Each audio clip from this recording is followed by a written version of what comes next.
구약성경 990페이지 이사야서 20장 1절부터 6절 끝절까지 말씀인데 우리 한 목소리로 같이 봉독하겠습니다. 아수르의 사르곤 왕이 다르단을 아수돗으로 보내매 그가 와서 아수돗을 쳐서 취하던 해니라. 그때 여호와께서 아모스의 아들 이사야에게 말씀하여 이르시되 갈지어다 내 허리에서 배를 끄르고 내 발에서 신을 벗을지니라 하시매 그가 그대로 하여 벗은 몸과 벗은 발로 다니니라. 여호와께서 이르시되 나의 종 이사야가 3년 동안 벗은 몸과 벗은 발로 다니며 애굽과 구스에 대하여 징조와 예포가 되었느니라. 이와 같이 애굽의 포로와 구스에 사로잡힌 자가 아수르 왕에게 끌려갈 때에 젊은 자나 늙은 자가 다 벗은 몸과 벗은 발로 볼기까지 드러내어 애굽의 수치를 보이리니 그들이 바라던 구스와 자랑하던 애굽으로 말미암아 그들이 놀라고 부끄러워할 것이라. 그날에 이 해변 주민이 말하기를 우리가 믿던 나라 곧 우리가 아수르 왕에게서 벗어나기를 바라고 달려가서 도움을 구하던 나라가 이같이 되었은즉 우리가 어찌 능히 피하리요 하리라. 아멘. 오늘 본문에 언급되고 있는 아스돗은 블레셋의 5방백이 다스리는 5도시 중에 하나로 블레셋 최북단에 위치하고 있는 도시입니다. 여기는 이제 도시국가 형태를 가지고 있어서 각 도시마다 왕이 통치하는 그런 일들이 있었죠. 이 아스돗은 블레셋 5도시 중에서 반아수르 제국에 서야 한다고 강력히 주장했던 도시로서 그들이 그렇게 한 배후에는 이 애굽이라고 하는 나라가 그렇게 입김을 불어넣고 있는 그런 상황이었습니다. 애굽은 팔레스타인 주변 나라들이 아수르에 대항하여 반란을 일으킨다면 기꺼이 자신들이 그들을 도와줄 것이라고 약속하면서 그들의 반란을 부추겼습니다. 그래서 주전 713년 이 아스돗이 애굽을 믿고 아수르 제국을 향해 반란을 일으키게 되죠. 그러자 아수르 제국은 즉각 군대를 일으켜서 아스돗 정벌에 나섭니다. 그리고 아스돗의 왕 아주리를 제거해버리고 그의 동생 아키밋을 왕으로 세워서 아수르 제국에 복종하도록 만들려고 하죠. 그러나 이 블레셋의 아스돗 백성들은 그 아수르가 세운 왕을 몰아내고 새로운 왕 야만이라고 하는 왕을 세우게 되죠. 그리고 이 야만은 왕이 되어서 블레셋의 다른 도시들과 힘을 합해서 아수르 반란 전선에 그렇게 같이 동조하게 되고 또 그 전선에 에돔, 모압 그리고 남유다 백성들도 함께 참여하게 해달라, 참여하도록 하라고 그렇게 외교력을 발휘하게 되죠. 애굽은 그런 모습을 보면서 막 잘한다 박수를 치죠. 아수르를 대항해서 일어나거라, 일어나기만 한다면 우리가 도와줄 거다, 그렇게 얘기를 하는 것입니다. 하지만 그때는 아수르 제국이 사르곤 2세가 즉위했던 시기로서 아수르 제국 역사상 가장 강력한 그런 국가를 형성하고 있었던 시기이죠. 그러니까 아수르 제국에 있어서는 전성기였던 것이죠. 그러니 이 아수르 제국의 사르곤 2세는 최고 사령관을 지휘관으로 해서 군대를 보내 반아수르 제국의 선봉에 서 있는 아스돗을 치게 만드는 것입니다. 아스돗 왕 야만은 이 아수르 제국의 침범에 견디지 못하고 애굽으로 도망쳐 버리죠. 자, 그런데 애굽으로 도망친 그를 잡으러 이 아수르 제국이 애굽을 향해서 다람쥐를 치는 것입니다. 애굽은 어떻게 했을까요? 그동안에 그렇게 박수를 치면서 입김을 불어넣었던 것처럼 아스돗의 편을 들어주고 그들에게 피난온 이 야만이라고 하는 왕을 보호해 주었을까요? 아니요, 보호해 주지 않았습니다. 아수르 제국의 힘이 무서워서 야만이라고 하는 왕을 아수르 제국에 내주어서 포로로 잡혀가게 만들었어요. 아수르 제국의 이런 힘에 눌려서 애굽이 이런 모습을 보이는 것은 이 아스돗, 이 블레셋 그 5종족 중에 한 도시의 입장에서 본다면 믿는 도끼에 발등 찍힌 격이 된 것이죠. 그렇게 해서 아스돗은 기원전 711년 아수르 제국에 의해서 망하고 결국 그 아수르 제국에 속한 주로 전락을 하게 되고 마는 것입니다. 그것이 오늘 본문 이사야서 20장 1절에서 하고 있는 내용인 것이죠. 우리 1절 말씀 한번 같이 다시 읽어봅니다. 아수르 사르곤 왕이 다르단을 아스돗으로 보내매 그가 와서 아스돗을 쳐서 치하던 해니라. 여기 다르단이라고 하는 이 단어는 사람 이름이 아니에요. 직책을 가리키는 단어입니다. 그러니까 아수르 육군의 대장 아니면 군대 장관 그런 뜻입니다. 그래서 다르다는 이름이 아니고 직책이라고 하는 것을 기억해야 합니다.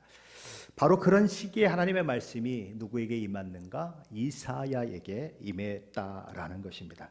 그러다면 하나님께서는 이사야 선지자에게 무엇을 말씀하셨을까요? 오늘 본문 2절인데 한번 같이 읽어보겠습니다. 2절입니다.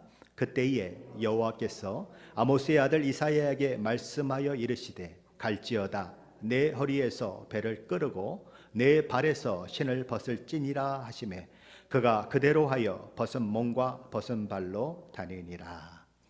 하나님께서는 이사야에게 갈지어다라고 첫 번째 말씀하셨습니다. 가라라는 것입니다. 어떻게 가라는 것입니까? 하나님의 명령을 받고 가라라는 것입니다. 그리고 두 번째로 하나님께서 가는데 어떤 모습으로 가야 한다고 말씀하셨습니까? 내 허리에서 배를 끄르고, 그러니까 배를 이렇게 동요매기 위해서 허리띠를 메고 있는데 그 허리띠를 풀고 내 발에서 신을 벗을지니라라고 하심으로써 벗은 몸, 벗은 발로 그렇게 행해라라고 말씀하셨다는 것입니다. 그렇게 하나님이 말씀하시게 되자 이사야 선지자는 그 말씀에 순종해서 벗은 몸, 벗은 발로 그렇게 행하게 되었다라는 것입니다. 하나님은 종종 하나님의 선지자들로 하여금 말과 글로만이 아니라 이사야의 경우에서 보듯이 이렇게 온 몸으로 마치 행위 예수를 하는 것처럼 그렇게 메시지를 선포하게 하시는 경우가 있습니다. 에스겔의 경우에도 그런 경우가 있었죠. 그는 누워서 자기 몸을 줄로 묶죠.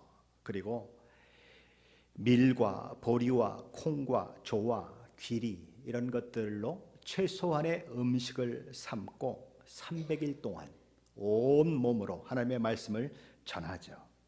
그리고 어떤 때는 포로의 그 모습을 하게 하기 위해서 피난민들이 이렇게 가지고 가는 조그만 보따리를 만들어서 한밤중에 이 성벽을 부수고 그 밖으로 내놓는 그런 퍼포먼스를 하게 만들죠. 그래서 그런 것들을 통해서 포로된 그런 것들을 표현하게 만드는 그런 것들이 있죠. 바로 이런 일들을 많이 우리 주님은 하게 하시죠. 그럼 하나님은 왜 그렇게 하시는 것일까요? 말로 전하는 메시지 그리고 글로 전하는 메시지 이외에 이런 행위로 전하는 메시지를 전달하시는 이유는 딱 하나입니다. 말로 안 되고 글로 안 되기 때문이라는 것이죠. 말로 전한 하나님의 메시지를 알아듣지 못하고 글로 전한 하나님의 메시지를 알아듣지 못했기 때문에 이렇게 행위, 행동 이런 것들을 통해서 메시지를 전하게 된다라는 거죠. 책은 어떤 책에 그림이 많이 그려져 있습니까?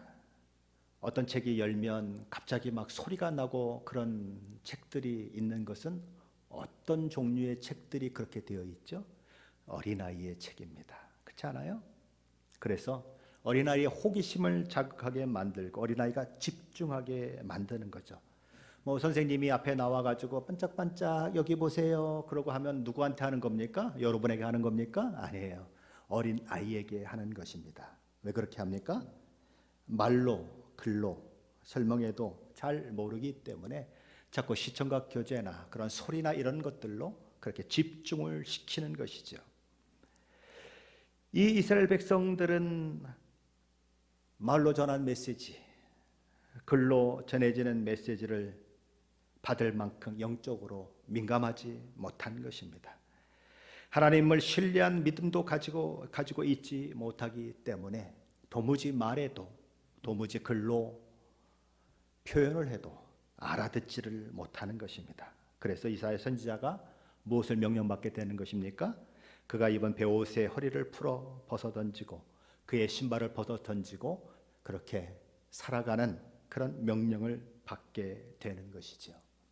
이사야는 어떤 선지자입니까? 이사야는 이 남유다 왕국에 언제든지 들어가서 이렇게 활동할 수 있는 그런 사람이었습니다. 그러니까 이사야의 신분은 다른 선지자의 신분은 뭐 어떤 사람은 뽕나무를 재배하는 사람도 있고 어떤 사람은 조금 이렇게 그렇게 별로 뭐 높은 사람이 아닌 사람들이 많이 있지만 이 이사야 선지자는 아주 높은 신분의 사람이었다는 것입니다. 심지어 학자들은 왕족이었다라고까지 이야기하는 사람들도 있는 것입니다. 그런데 그렇게 높은 신분을 가지고 있을 뿐만 아니라 하나님의 선지자로서 하나님의 말씀을 전하는 이사야 선지자가 노예만도 못한 모습, 하급 백성들, 아주 천민들과 같은 그런 모습보다도 못한 그런 모습으로 신발도 벗어던지고 벗은 몸을 가지고 사람들의 구경거리, 사람들의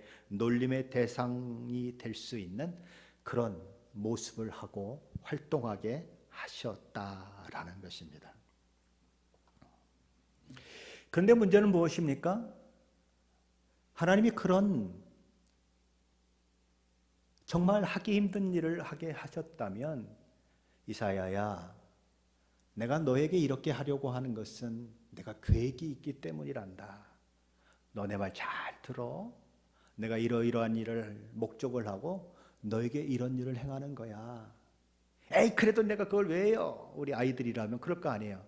그러면 또 엄마가 또 얘기하죠. 아니야, 네가 이것을 해서 내가 가지고 있는 이 마음을 사람들에게 표현해야 하는 거야. 그래서 내가 너에게 이 일을 시키는 거야. 그래서 그냥 아이들이 할 수 없이, 그죠? 싫은데 수긍해서 하게 만든다면 아이들이 할 수 있겠죠. 그렇죠? 근데 이사야에게는 아무런 설명이 없는 거예요. 그의 마음을 움직일 수 있을 만한 어떤 이유도 목적도 가르쳐 주시지 않고 단지 뭐만 하라고 하냐면 벗은 몸 벗은 발로 다녀라 이렇게 얘기를 하고 있다는 거예요. 무엇 때문에 그런 치욕적인 모습으로 예언 행위를 해야 하는지 이유를 이야기하지 않았다라는 거예요. 하나님께서 호세아 선지자를 부르시죠. 너는 가서 음란한 여자를 만나라. 그리고 음란한 자식을 낳아라. 그리고는 바로 이유를 설명하셨습니다. 이 나라가 여호와를 떠나 크게 음란함이니라.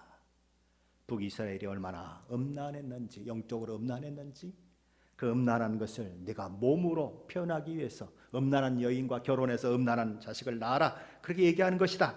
그렇게 이유를 말씀하셨지만 이사야 선지자에게는 전혀 그 이유를 설명하지 않았다는 것입니다. 하지만 이사야 선지자는 하나님께서 왜 그런 명령을 하셨는지에 대한 이유도 목적도 알지 못한 채 어떻게 했다고요? 순종했더라. 그것이죠. 어린아이가 아닙니다.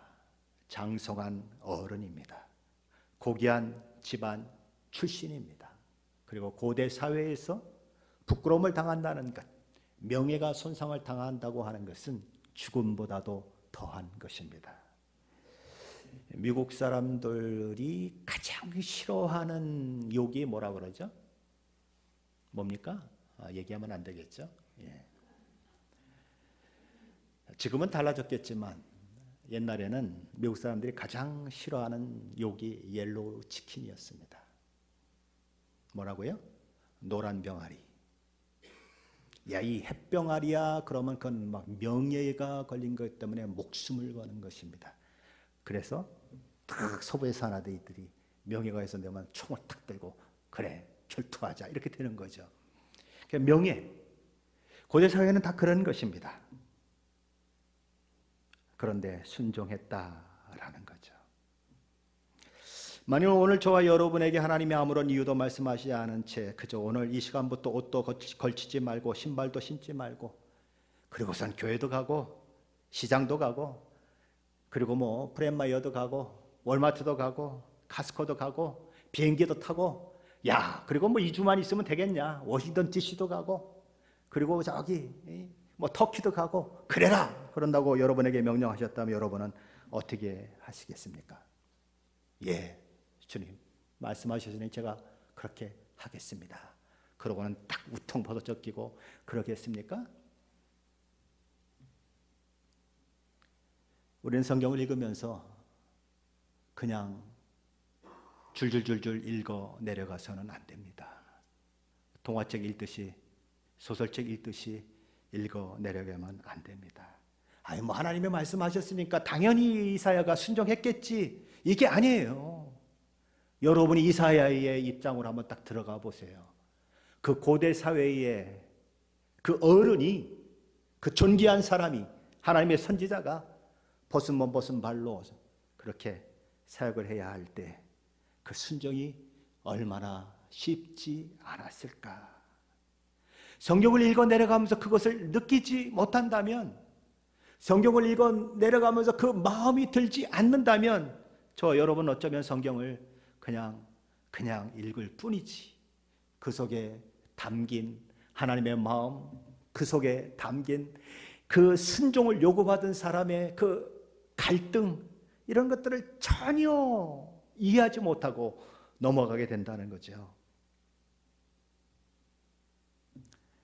기억나십니까? 다윗이 암몬의 왕 한온이 그의 아버지가 돌아가시게 되자 조문객을 그 나라에 보내게 되지 않습니까? 그랬더니 부하들이 그거 뭐 조문하려고 온 것 같습니까? 우리 나라를 어떻게든지 집어삼키려고, 이것들이 스파이가 돼서 온 것입니다. 그래서 뭐 군사는 몇 명이나 있는지 다 알고 가서 그리고 우리나라를 치려고 하는 것입니다. 뭐야? 화가 났죠. 그래서 어떻게 했습니까? 수염을 다 깎아버리고 겉옷을 엉덩이까지 잘라버렸습니다. 그래서 속옷이 다 보이는 그런 모습을 하고 왔죠. 어떻게 되었죠? 전쟁이 일어났어요. 그 당시에 그렇게 명예를 더럽히는 것은 어마어마한 것입니다. 그래서 전쟁이 일어나고 암몬은 완전히 죽을 맛이 되어버리죠. 그런데 이사야 선지자는 이유도 모르고 그 수치스러운, 그 불명예스러운 일을 묵묵히 불편 없이 수행했다라는 것입니다. 2절 하반전 이렇게 기록하고 있습니다. 그가 그대로 하여 벗은 몸과 벗은 발로 다니니라. 어떻게 했다고요? 그가 그대로 하여 벗은 몸과 벗은 발로 다니니라. 왜 이사야 선지자는 왜 그렇게 해야 하는지, 구체적으로 그렇게 해야만 하는 이유가 무엇인지 하나님께서는 설명해 주시 않으셨지만 말씀에 순종해서 벗은 몸 벗은 발로 그렇게 돌아다녔다라는 것이죠. 그 다음에 이사야 선지자는 무엇 때문에 그런 모습으로, 그리고 얼마 동안이나 이런 수치스러운 부끄러운 모습으로 살아야 했을까요? 오늘 보면 3절 5절 말씀인데 함께 읽어보겠습니다. 3절 5절입니다. 여호와께서 이르시되 나의 종 이사야가 3년 동안 벗은 몸과 벗은 발로 다니며 애굽과 구스에 대하여 징조와 예표가 되었느니라. 이와 같이 애굽의 포로와 구스에 사로잡힌 자가 아수르 왕에게 끌려갈 때에 젊은 자나 늙은 자가 다 벗은 몸과 벗은 발로 볼기까지 드러내어 애굽의 수치를 보이리니 그들이 바라던 구스와 자랑하던 애굽으로 말미암아 그들이 놀라고 부끄러워할 것이라. 무엇 때문에 이사야 선지자가 벗은 몸 벗은 발로 살아야 했습니까? 남유다가 의지하고 있는 애굽, 종종 하나님보다 더 의지하고 싶은 애굽, 그리고 그 애굽을 점령해서 한 나라를 이루었던 에디오피아, 우리 성경에는 구스라고 하는 그 나라, 누가 의지하고 싶은 나라라고요? 남유다가 의지하고 싶은 나라인 것입니다. 그런데 그들의 결국이 어떻게 되는가? 이사야의 모습처럼 벗은 몸 벗은 발을 하고 포로가 되어 아수르 제국으로 끌려가게 될 것이다. 그러니 애굽을 의지하려고 하는 마음일랑, 구스를 의지하려고 하는 마음일랑 아예 갖지 말아라 라고 얘기하는 거예요. 그것을 예표적으로 보여주기 위해서 이사야 선지자는 그런 모습으로 살게 되는 것이지요. 그 위대한 애굽이, 오랜 역사와 문화를 자랑하는 그 애굽이 그런 신세가 되리라고 누가 예상을 했겠습니까? 그걸 미리 알았다면 남유다의 왕들도 남유다의 백성들도 결코 애굽을 의지하려고 하지 않았을 것입니다. 그런데 애굽은 오랜 역사를 가지고 있는 정말 엄청난 나라가 아닙니까? 그래서 애굽이, 설마 애굽이, 이런 생각을 하며 자꾸만 애굽에게 기대려고 하는 그런 사람들이 많아지는 것이죠. 그런데 그들을 의지하는 것은 헛된 소망일 뿐이다. 그러니 애굽을 의지할 생각은 아예 하지 말아라. 그럼 누구를 의지해야 합니까?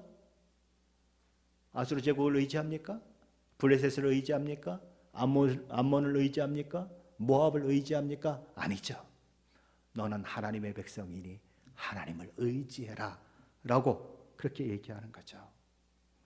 그러면 이사야 선지자는 온몸으로 그런 부끄러운 모습을 하고 예언적 행동을 하게 되는데 얼마나 하게 되었을까요?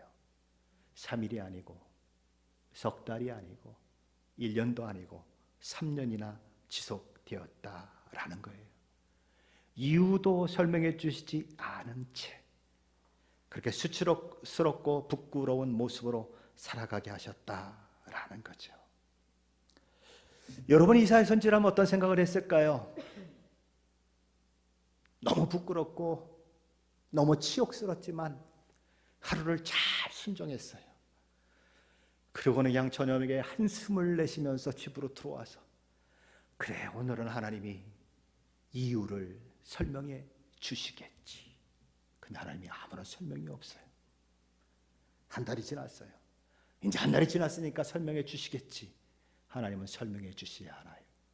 1년이 지났어요. 설마 1년이 지났는데 하나님이 설명해 주시지 않으려고? 아니요, 설명해 주시지 않았어요. 그 세월이 무려 3년이 지나갔다는 거예요. 그제서야 3년이 되어서야 하나님은 왜 내가 그 일을 내게 명했는지, 구스와 애굽을 의지하지 말라고, 그들이 너처럼 그런 모습으로 아수르 제국에 의해서 포로로 잡혀갈 것이라고 이 남유다, 애굽을 의지하려고 하는 남유다의 왕들과 그리고 백성들에게 내 메시지를 전하게 하려고 너를 그렇게 했다라고 하나님은 3년 뒤에야 말씀하셨다라는 것입니다. 이사야는 어떻게 이런 길을 걸어갈 수 있을까요?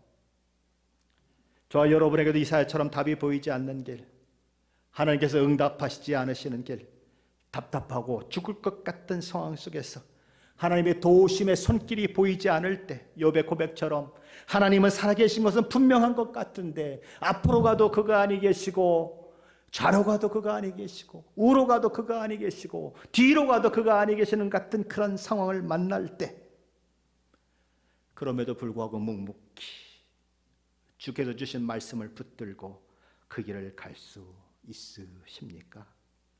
이사야는 그랬다는 것입니다. 오늘 보면 하나님께서 그런 이사야를 얼마나 기뻐하시는지 이렇게 이야기를 합니다. 여호와께서 이르시되 나의 종 이사야가 3년 동안 벗은 몸과 벗은 발로 다니며 애국과 구스에 대하여 징조와 예표가 되었느니라. 3년 동안 이사야가 묵묵히 순종하는 것을 바라보신 하나님께서는 3년이 지난 이후에 그 이사야 선지자의 헌신, 이사야 선지자의 순종을 바라보면서 이렇게 말씀하십니다. 나의 종 이사야가.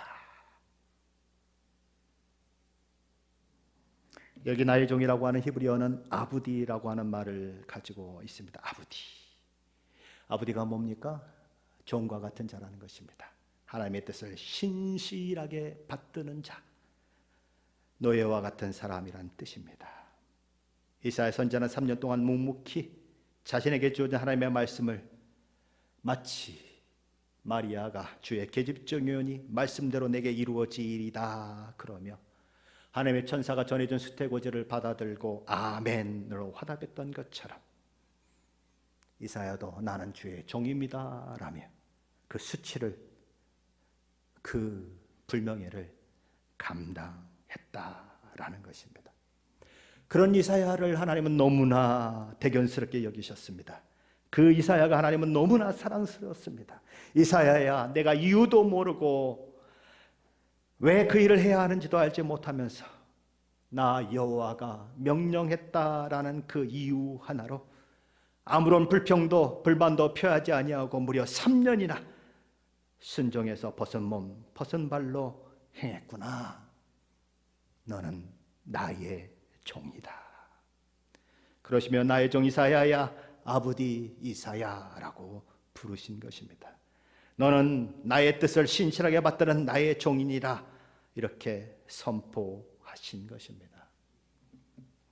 오랫동안 수치와 불명예스러운 그런 모습으로 살았던 이사야는 하나님께서 나의 종 이사야야 라고 말씀하셨을 때에 그 마음이 어떠했을까요? 그동안 수치와 부끄러움, 모멸감을 받으며 사역했던 3년의 세월, 그 마음의 응어리가 다 녹아내리지 않았을까요? 나의 종 이사야가, 아마도 이사야의 마음은 요동쳤을 것입니다. 이사야의 마음에서 지나는 날의 모든 수고와 수치가 다 사라지고 기쁨과 감사, 환희가 넘쳐났을 것입니다. 올림픽 금메달을 목에 걸고 지난날의 고된 훈련을 되돌아보면서 하염없이 눈물을 흘리는 선수의 모습처럼 어쩌면 이사야도 그렇게 하나님 앞에서 그렇게 눈물을 흘리며 감격했을지 모릅니다. 나의 종 이사야야, 이보다 더 큰 보상은 없습니다. 하나님께 자신의 삶이, 자신의 사역이 인정받는 것보다 더 큰 보상은 없어요. 내가 나를 믿고 그 힘든 세상을 잘 살아냈구나. 너는 자랑스러운 나의 종이다. 나의 아들이다. 나의 딸이다. 우리 하나님 저와 여러분을 안아주시며 그렇게 말씀하신다면 여러분이 이 세상에서 억만장자가 된 거하고 비교가 되겠습니까? 박사학위 몇 개 받은 것하고 비교가 되겠습니까? 바울은 이 세상에서 있어야 할 삶이 얼마 남지 않았음을 알죠. 드디어 순교할 시간이 다가오는 것을 몸으로 느끼며 디모데후서 4장 6절로 8절에서 이런 고백을 합니다. 전제와 같이, 전제가 뭡니까? 재물 위에 부어지는 포도주입니다. 부어지면 어떻게 되죠? 거둘 수 없습니다. 전제와 같이 내가 벌써 부어지고 나의 떠날 시각이 가까웠도다. 나는 선한 싸움을 싸우고 나의 달려갈 길을 마치고 믿음을 지켰으니 이제 후로는 나를 위하여 의의 면류관이 예비되었으므로 주 곧 의로우신 재판장이 그날에 내게 주실 것이며 내게만 아니라 주의 나타나심을 사모하는 모든 자에게도니라.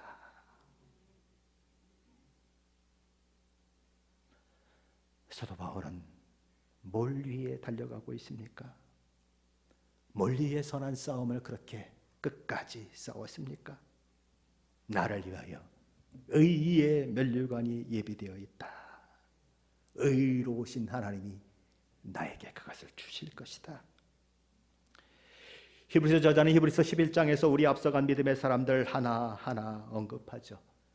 히브리서 12장 7절입니다. 믿음으로 노아는 아직 보이지 않는 일에 경고하심을 받아 경외함으로 방주를 준비하여 그 집을 구원하였으니 이로 말미암아 세상을 정죄하고 믿음을 따르는 의의 상속자가 되었느니라. 한 번도 홍수를 경험해 본 적이 없습니다. 그런데 산 언덕에다가 지금까지 볼 수 없었던 어마어마한 큰 크기의 배를 만드는데 노아도 동원되고 노아의 아내도 동원되고 노아의 세 아들도 동원되고 노아의 자부 세 사람도 동원이 됐습니다. 하루 종일 방주를 짓느라고 애를 쓰고 있는 노아와 그의 식구들의 모습. 세상 사람들은 노아와 그 식구들을 조롱합니다. 비웃습니다. 무슨 온 지구가 다 덮여버리는 홍수가 있기는 그런 게 어디 있어? 오늘날도 가서 아마 여러분이 가서 누구에게 가서 그런 홍수가 난다고 그러면 이 세상 사람들도 안 믿을 거려. 그렇게 홍수를 다 경험한 사람임에도 불구하고 수많은 홍수가 세상에 일어난 것임을 알고 있는데도 불구하고 안 믿을 거려. 그 당시에는 홍수를 경험해 본 적이 없는 세상이. 그런데도 배를 짓고 있는 겁니다. 미쳤죠. 미쳐도 한참 미친 거죠. 조롱과 비난 이런 게 쏟아지지 않았겠습니까? 그런데 그 수치의 길, 그 조롱의 길을 묵묵히 걸어서 믿음을 따르는 의의 상속자가 되었다라는 거죠. 아브라함은 갈 바를 알지 못하고 나아갈 수 있었습니다. 믿음으로 그가 마치 나그네처럼 약속의 땅인 가나안 땅에 거주하며 살 수 있었습니다. 그 이유가 무엇입니까? 11장 10절은 이렇게 말씀합니다. 이는 그가 하나님이 계획하시고 지으신 터가 있는 성을 바랐습니다. 아브라함 100세의 아들 이삭을 얻었습니다. 그야말로 약속의 자녀입니다. 온갖 수많은 일들과 수많은 그런 사건들 속에서 마지막에 얻은 하나밖에 없는 아들이고 하나님이 그 아들을 통해서 그의 이름이 온 열방에 전해질 뿐만 아니라 그의 자손 만대로 바다의 모래알처럼 하늘의 별처럼 많은 자손들을 이루게 하겠다고 약속한 아들입니다. 그런데 하나님이 어느 날 그 아들을 하나님께 바치라고 합니다. 어떻게 바치랍니까? 번제로 바쳐라. 죽여서 다리는 다리대로, 목은 목대로, 가슴은 가슴대로 각을 떠서 하나님께 태워드려라. 말이 됩니까? 하나님 어떤 약속을 주시고 어떤 약속 가운데 주신 아들인데 어떻게 그런 명령을 하실 수가 있습니까? 근데 아브라함은 어떻게 합니까? 순종했습니다. 모성애로 가득 찬 이 사라와 이야기를 하면 와이프 된 사라가 기리기리 뛰면서 반대할까 봐 사라에게는 얘기도 하지 않습니다. 혹시라도 마음이 변할까 봐 아침 일찍 일어나서 길을 떠납니다. 그리고 하나님이 지시한 땅에 그 지시한 산에 가서 종들은 밑에 내려놓고 이삭에게 장작을 지우고 산 위를 올라갑니다. 아버지, 번제할 나무도 있고 불도 있는데 양은 어디에 있습니까?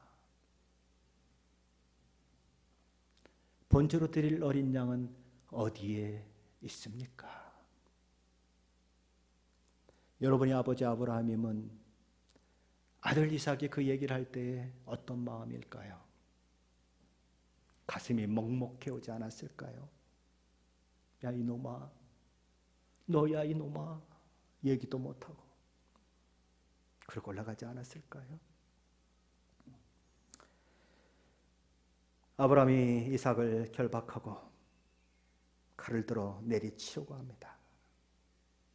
하나님이 너무 급하셔서 하나님의 천사를 통해 이렇게 말씀하십니다. 아브라함아, 아브라함아. 아브라함이 말하자 내가 여기 있나이다. 그에게 내 손을 대지 말라. 그에게 아무 일도 하지 말라. 내가 내 아들 내 독자까지도 내게 아끼지 아니하였으니 내가 이제야 내가 하나님을 경외하는 줄을 아노라. 아브라함이 하나님의 마음에 쏙 들었다는 거예요. 하나님의 시험에 통과했다라는 것입니다. 왜 하나님은 이제야 내가 하나님을 경외하는 줄 아노라라고 하는 말을 여기에 기록하게 하셨을까요? 아브라함을 자랑하고 싶으신 거예요. 아브라함을 봐라. 그가 어떻게 내게 순종했는지 오고 오는 세대여 이 아브라함을 봐라라고 얘기하시는 거예요. 나는 아브라함이 자랑스럽다. 믿음으로 모세는 바로의 공주의 아들이라 칭함받기를 거절하고 도리어 하나님의 백성과 함께 고난받기를 좋아했습니다. 그리스도를 위해 받는 수모를 애고의 모든 보화보다 더 큰 재물로 여겼습니다. 무슨 이유 때문입니까? 히브리서 11장 26절 하반전이 이렇게 말씀합니다. 이는 상 주심을 바라봄이라. 이 세상의 상이 아니에요. 하나님의 상을 바라본 거예요. 이 세상에 인정하는 사람이 되고자 하는 것이 아니에요. 하나님이 인정하시는 사람이 되고 싶은 거예요. 보이지 않는 것을 보는 것처럼 하나님을 따르며 순종하는 자들이 누구인가? 아부다, 나의 종이라는 거예요. 이스라엘을 종으로 표현하고 있는 이사야서 49장 3절은 종이라고 하는 의미가 무엇인지에 대해서 이렇게 말씀합니다. 내게 이르시되 너는 나의 종이요 내 영광을 내 속에 나타낼 이스라엘이라 하셨느니라. 이스라엘을 하나님이 종으로 삼으신 이유가 어디에 있다고요? 종된 자는 자기를 기쁘게 하지 않습니다. 종된 자는 자기의 유익을 구하지 않습니다. 왜냐하면 주인을 기쁘게 하는 것, 주인에게 유익을 주는 것이 종의 역할이기 때문이에요. 이스라엘은 그래서 하나님의 종이라고 부른다는 거예요. 누구의 영광을 드러내려고? 내 영광을 내 속에서 나타내기 위해서 너는 이스라엘이다, 나의 종이다라고 말씀하셨다는 거예요. 신자는 누구입니까? 자신의 삶을 통해서 하나님의 이름을 드러내는 자요, 하나님이 얼마나 아름다운 분이시고 영광스러운 분이신지를 드러내는 자입니다. 그것이 아부디의 삶이에요. 하나님께서 오늘 이 시대 속에서도 이 아부디의 삶을 살아가는 성도를 찾고 계십니다. 아부디의 삶은 어떤 삶입니까? 이유를 알지 못해도 마음속 깊이 수긍이 되지 않아도 우리를 우리보다 더 사랑하시는 하나님께서 말씀하셨기 때문에 그분의 말씀에 순종하여 내 의지와 내 생각을 포기하고 따라가는 삶의 방식이 바로 아부디의 삶이에요. 그리고 그렇게 하나님을 신실하게 따라가는 사람들에게 주어지는 명예로운 호칭, 하나님께서 부르시는 호칭이 아부디예요. 하나님께서 나의 종 누구누구야 부르시는 호칭이에요. 마지막 때에 이 땅에 주님이 재림하셔서 저와 여러분을 맞아 주실 때 그 주님이 우리를 향하여 나의 종 누구누구야 불러주신다면 그보다 더 큰 명예, 그보다 더 큰 영광은 없는 거죠. 너는 내게 신실한 자다, 너는 내게 충성된 자다. 이유를 알지 못할 때도, 이해가 되지 않을 때도, 내가 내 편 들어주실 것 같지 않을 때에도 너는 늘 신실한 마음을 잃지 않고 나를 따랐다는 것을 내가 알고 있다. 나의 종 광필아, 그보다 더 명예스러운 것은 없습니다. 그것이 그리스도인의 삶이에요. 안디옥 교회 성도들이 비로소 불려진 이름 그리스도인, 크리스티아노스. 그리스도인은 어떤 자입니까? 요한계시록 14장에 보면 예수님과 함께 시온산에 서서 새 노래를 부를 자들, 그 이마에 어린 양의 이름과 그 아버지의 이름이 새겨진 자들이 누구인지에 대해서 이렇게 말씀합니다. 요한계시록 14장 4절 상반절 말씀이죠. 이 사람들은 여자와 더불어 더럽히지 아니하고 순결한 자라, 어린 양이 어디로 인도하든지 따라가는 자라. 여자들은 세상을 말합니다. 세상의 유혹과 세상의 여러 가지 그들의 마음을 끄는 것들에 의해서 더럽혀지지 않는 사람들이다. 순결한 자다. 어린 양이 어디로 인도하든지 따라가는 자였다라는 거예요. 어디로 인도하든지 그 길이 이해가 되는 길이든 이해가 되지 않는 길이든 상관없이, 그 길이 내게 유익이 되는 길이든 유익이 되지 않는 길이든 상관없이, 그 길이 망하는 길이든 흥하는 길이든 상관없이 어린 양이 이끄는 길이라면 어디든지 간 자들, 예수 그리스도의 말씀에 생명을 건 자들, 그들이 성도라는 것이죠. 12절에 이 그리스도인 자들이, 이 성도들이 어떤 자들인가 이렇게 기록합니다. 성도들의 인내가 여기 있나니 그들은 하나님의 계명과 예수에 대한 믿음을 지키는 자니라. 같은 이야기입니다. 수없이 많은 고난과 핍박, 세상으로부터 오는 수많은 유혹과 박해에도 불구하고 하나님의 말씀에 순종하고 예수에 대한 믿음을 지키는 자들, 그 순종과 그 믿음 때문에 오래 참고 견딘 자들, 그들이 누구냐? 성도다, 그런 것이죠. 아부디의 삶을 사는 자들이다. 그런 아부디의 삶을 살아내는 저와 여러분 되시기를 예수 그리스도의 이름으로 간절히 축원합니다.